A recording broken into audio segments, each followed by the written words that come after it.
Graça e paz, líderes de excelência. Somos a equipe assistente do professor Manassés e vamos comentar hoje aquela aula incrível do Clube de Pregadores. Isso mesmo, a aula para os alunos de teologia.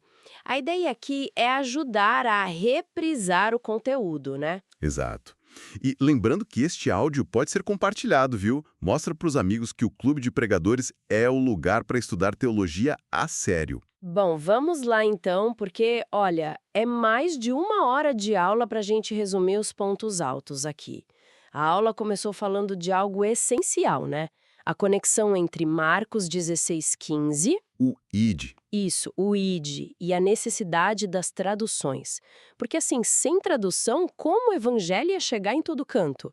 Ficaria restrito. Totalmente.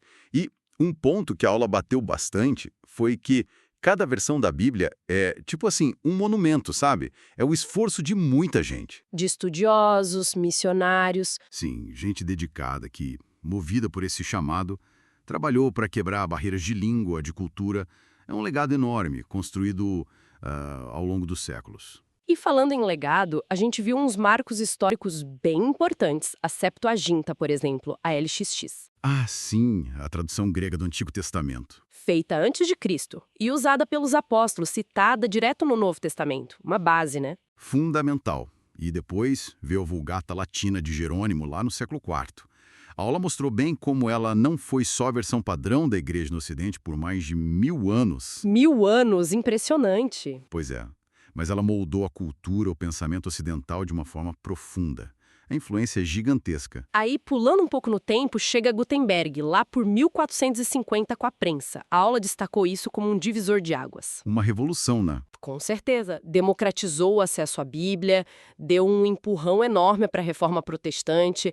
De repente, a palavra ficou acessível de um jeito que nunca tinha sido. Exato.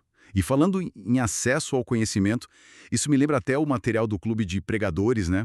A gente recebe o material impresso em casa, tem as aulas ao vivo para interagir, as gravações para rever. É verdade, facilita demais o estudo. É um jeito moderno de democratizar o conhecimento teológico também. Bom, e aí seguindo na história, a gente chega em 1611, na Inglaterra. A King James Version. Famosíssima. A aula explicou bem o contexto, né? O rei Jaime querendo unificar a igreja. Isso, ele queria uma tradução autorizada, sem aquelas notas de rodapé mais, digamos, tendenciosas de outras versões da época. Tinha um objetivo político ali também. E o resultado foi marcante. Não só na religião, mas moldou a própria língua inglesa. Mas vindo aqui para o nosso português, a figura-chave é João Ferreira de Almeida. Ah, Almeida. O trabalho dele começou em 1681. A aula chamou de Glória da Língua Portuguesa, e com razão. Sim. Uma erudição fantástica. Mas, como a aula também explicou, a língua não para, né? Ela muda. Exatamente. E aí que entram as revisões. A Almeida Revista e Corrigida, a RC, a Revista e Atualizada, a ARA, e a mais recente, a Nova Almeida Atualizada, a NAA, da SBB. Elas são necessárias, então? Para manter a clareza. Sim, o desafio é esse. Atualizar a linguagem para que a gente entenda hoje, mas sem perder a fidelidade ao que está nos textos originais. Hebraico, aramaico, grego. É uma busca constante por equilíbrio. E isso leva a gente para o cenário que temos hoje no Brasil. Uma variedade bem grande de opções. Tem a NAA, que você mencionou, atualizando a linguagem clássica da Almeida. Isso. E tem a nova versão internacional, a NVI, da editora Vida. Ela tenta achar um meio termo bom entre ser literal e ser fácil de ler, fluida. A aula diferenciou bem as filosofias por trás, né? A ARA e NA mais para equivalência formal. Exato. Tentam manter a estrutura das línguas originais. Já a NVI e a nova tradução na linguagem de hoje, a NTLH, também da SBB, vão mais pela equivalência dinâmica. O que seria isso exatamente? Quer dizer, o foco maior é transmitir o sentido original usando a nossa forma de falar hoje. A NTLH, por exemplo, é bem direta, linguagem super simples, ótima para evangelismo para quem está começando. Legal. E ainda tem a Bíblia Viva e a Nova Versão Transformadora, a NVT, as duas da Mundo Cristão. Isso. A Viva é mais uma paráfrase, bem livre, ótima para devocional. Já a NVT tenta unir fidelidade com uma linguagem bem brasileira, bem atual. Tem ganhado muito espaço. Interessante como a aula mostrou que até as denominações têm suas preferências, né? Igrejas históricas mais com o ará. Sim, pentecostais tradicionais também costumam usar bastante. Já os grupos mais renovados, neopentecostais e o pessoal mais jovem, muitas vezes preferem a NVI, a NVT, pela linguagem mais acessível. Entender isso é importante para o ministério, né?